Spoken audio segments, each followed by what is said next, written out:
Sir, अगर भाजपा कहती है कि शीश महल है केजरीवाल का घर, तो अगर शीश महल है, घर में सोने के टाइल्स हैं, सोने के पर्दे हैं, सोने के टॉयलेट हैं, तो लोगों को दिखाने में क्या दिक्कत है भाजपा को?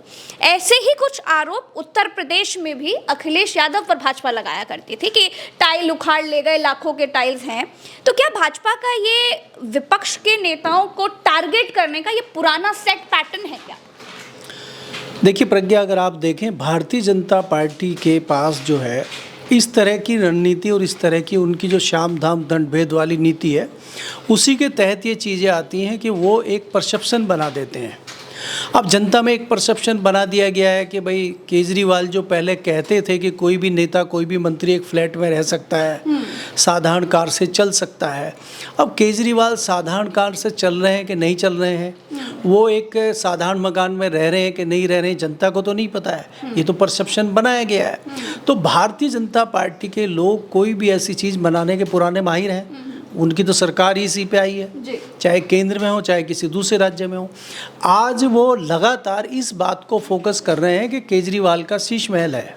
ठीक है, शीश महल है, तो अगर वो आम आदमी पार्टी के लोग उस शीश महल को मीडिया को दिखाना चाहते हैं, तो भारतीय जनता पार्टी को इसमें क्या आपत्ति होनी चाहिए? बाकायदा मॉडल लेकर चल रहे हैं, केजरीवाल के घर का एक मॉडल लेकर भाजपा के नेता चल रहे हैं कि देखिए ऐसा है वो शीश महल।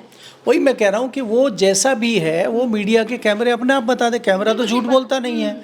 तो आप अगर वो खुद आम आदमी पार्टी वाले कह रहे हैं कि भाई आप आइए और आपको जहाँ जो चीज़ देखनी देखिए, और उसको रोक रहे हैं भारतीय जनता पार्टी के लोग, उसको रोक रहा है प्रशासन, उसको रोक रहा है CPWD, तो क्यों रोक रहा है? तो कहीं ना कहीं जो है दाल में काला है।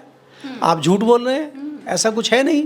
भाई कैमरा जाएगा तो दूध का दूध पानी का पानी हो जाएगा, लेकिन अगर दूध का दूध और पानी का पानी हो जाएगा तो फिर बीजेपी क्या करेगी?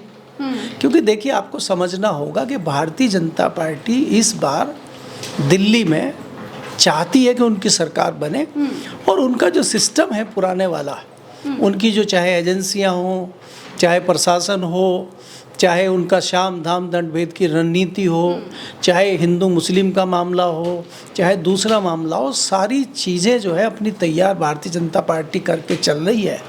अब आप ये देखिए कि जिस प्रकार से विधुड़ी ने पार्लियामेंट में इतना गंभीर बयान दिया था, ऐसे व्यक्ति की सदस्यता भी जानी चाहिए, और आप उनको हीरो बना के पेश कर रहे हो। इसी तरह से आपने देखा होगा बीच बीच में परवेश वर्मा के बयान भी आए थे। तो ऐसे लोगों को भारतीय जनता पार्टी बढ़ा रही है। इससे भारतीय जनता पार्टी की मानसिकता का पता चलता है कि आप किस लेवल पे जाके दिल्ली की सत्ता को हथियाना चाहते हो।